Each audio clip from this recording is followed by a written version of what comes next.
Hi guys, my name is Purti Gunda and I'm doing Masters at Simon Fraser University, Canada. Now I'm going to present a paper on the parameterized approximability of contraction to classes of chordal graphs, co-authored by Pallavi Jain, Daniel Lokstanau, Saket Saurabh, and Praful Kumar Tale. In this paper, we looked at the classes of chordal graphs. A chordal graph or a triangulated graph is a graph that does not have any induced cycle of length greater than 3. And a split graph, which is also a chordal graph, is a graph that can be partitioned into two sets, x and y, such that x induces a clique and y an independent set. It can also be defined as a graph that does not have induced cycle of length 4, a cycle of length 5, and a 2k2. So a 2k2 is a graph on 4 vertices that has 2 independent edges. And the other subclass of chordal graphs is a clique or complete graphs, where every pair of vertices are adjacent to each other. It can be viewed as a clique is a graph that does not have any path of length 3 as an induced subgraph. So we studied these problems as under graph modification problem. So in a H modification problem, we are given with an input graph G and an integer K, and we want to know if we can perform K modifications to the graph G such that the resultant graph is in H. So here H is any polynomial time recognizable graph class, and the modification operation includes vertex deletion, edge deletion, or addition, which we are familiar with. Another operation is the edge contraction. So in an edge contraction operation, the endpoints of the edge UV are replaced with a single vertex W and is made adjacent with every vertex that was neighbors to U or V. So early studies by Watanabe et al. And Asano and Hirato show that most of these problems are NP-hard for majority of the graph classes. Since then, these problems were studied under the parameterized complexity setting. So we'll now look at some basics of parameterized complexity. As the name suggests, the input instance also includes a parameter. And we are interested in finding algorithm that runs in the time that is polynomial in n, that is the size of the input instance, and some function of the parameter k. And if there exists such an algorithm, then the problem is said to be fixed parameter problems. But sadly, not all problems are fixed parameter tractable. And for the purpose of our talk, we consider that W hardness means it has no FPT algorithm. Or when we say a problem is W hard, we'll consider that it does not have any fixed, it's not fixed parameter tractable. And other important concept of parameterized complexity is kernelization. So, yeah. Kernelization is efficiently to solve the easier parts. In other words, it means given an instance, G comma K, we want to reduce it to a smaller instance, which is G prime K prime, such that G prime K prime is equivalent. By that, we mean if G comma K is an S instance, then G prime K prime should also be an S instance. And if G prime K prime is an S instance, then G comma K is an S instance. And also this reduction must be done in polynomial time. And also the size of the reduced instance should be bounded by a function of k.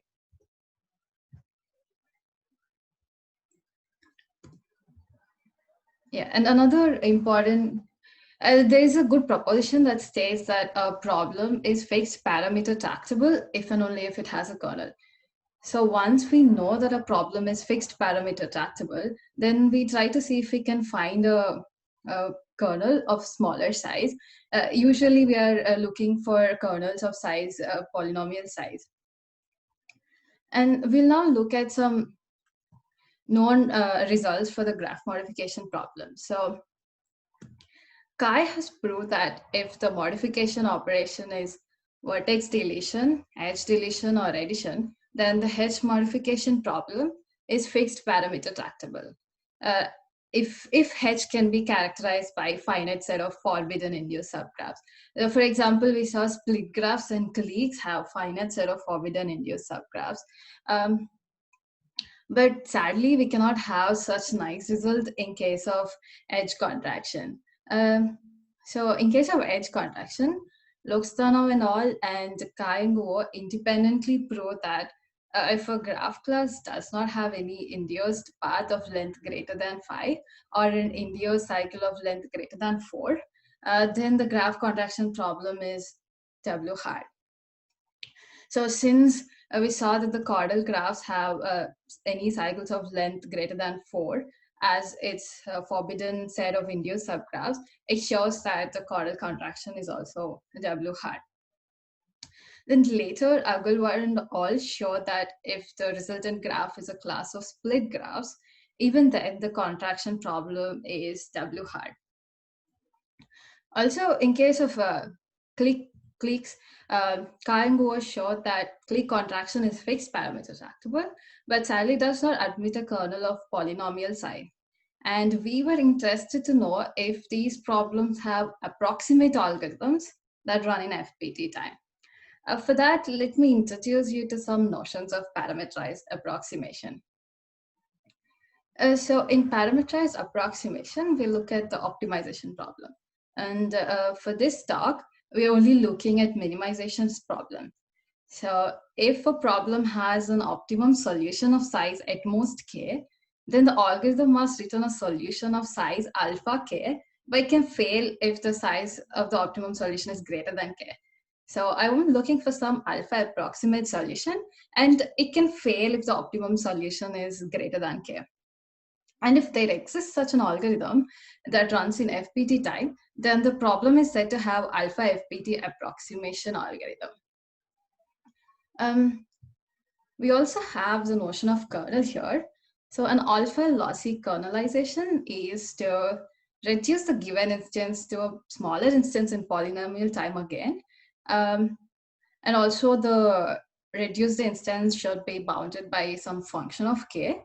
But in classical kernel, we have the notion of equivalent.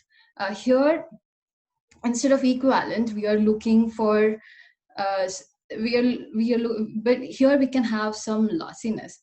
By that, I mean, for the reduced instance, if I have a solution f prime, which is C factor, then I should be able to give some polynomial type running algorithm such that it gives alpha C approximate solution for the original instance. Yeah, and we also have a nice proposition here as well, states that if a problem has an alpha FPT approximation algorithm, then it also has an alpha lossy kernel.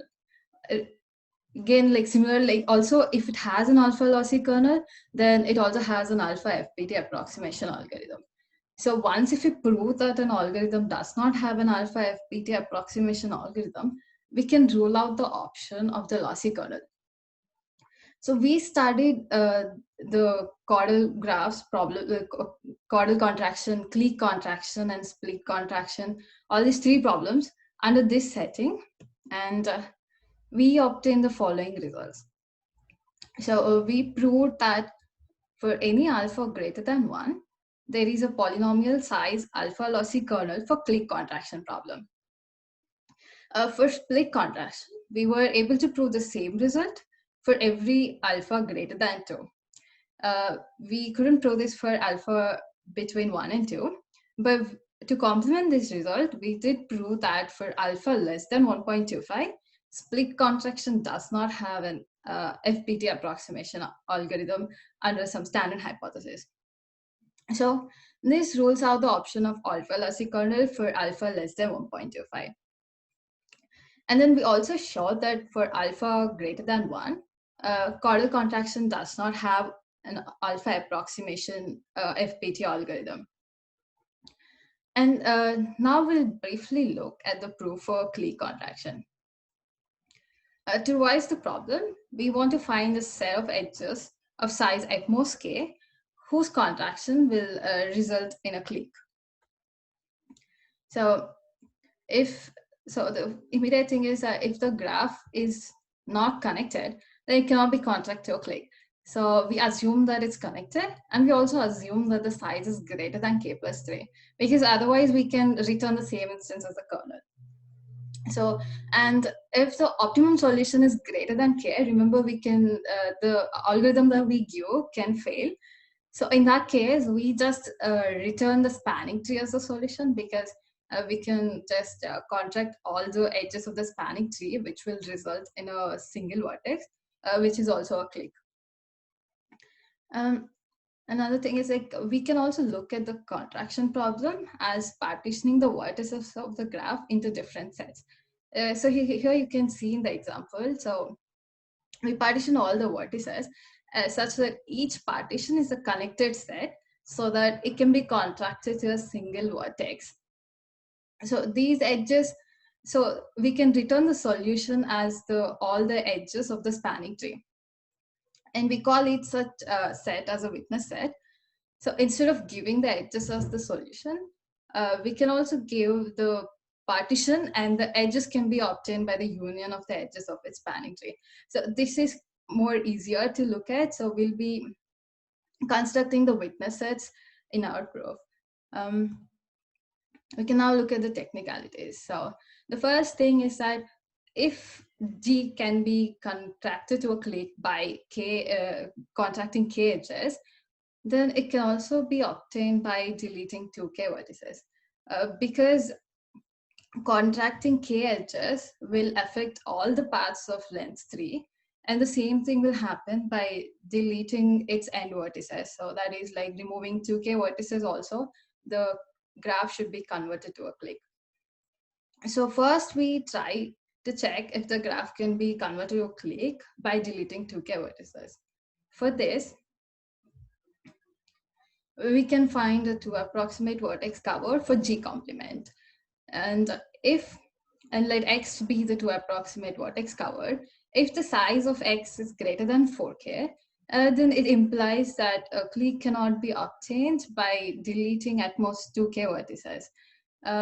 So in turn, it also implies that G cannot be converted to a clique by contracting k edges. So in this case, we know that the optimum is greater than k, so we can return the spanning tree.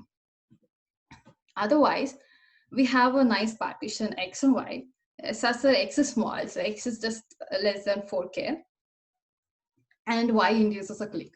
So we already have a large part of the graph, which is a clique, so we only have to worry about very few vertices of X. And in order to make the vertices of X to be in the clique, we'll need the help from the vertices of Y. So one way the vertices of Y can help is to provide connectivity among the vertices. That is, if the vertices of X want to be a part of witness set, and if they are not connected, then the vertices from Y can provide the connectivity for them. And another one is to make sure that the witness set is adjacent to other witness sets. So if for these two things, what we do is we choose an integer d such that d plus 1 by d is less than alpha. And for every set of at most d vertices of X, that is, we consider all the subsets of X that are of size at most d, and we mark a common neighbor in Y. So this will make sure that for every set of vertices of size at most d from X, there is a vertex in Y that can provide connectivity, so that these vertices can remain within a witness set. And in order to make sure that these witness sets are adjacent with other witness sets, we mark common non-neighbors in Y. And that is because if it has a lot of common non-neighbors, that means those vertices cannot remain as a witness set, because they're not adjacent with a lot of vertices. So this, by marking these vertices, we are kind of guaranteeing that these vertices will not stay as a witness set by themselves.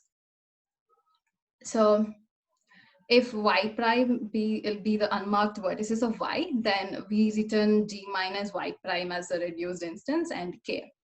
So note that the size of G minus Y prime is polynomial in K. And now we have to show that this is in fact an alpha lossy kernel. So for that, we have to show that we have to give a solution lifting algorithm. That is, if F prime is a solution for a reduced instance, then we also need to give an algorithm that outputs a solution F for the original instance, such that the following inequality is held. That is, given some approximate solution for the reduced instance, I am giving a alpha times that approximate solution for the original instance. But in order to prove the inequality, we can prove the following two inequalities. So we'll prove one by one. So for the first one, I'll give you the solution lifting algorithm. So what we do is, once we have the solution F prime, let's imagine it as the witness structure that we had.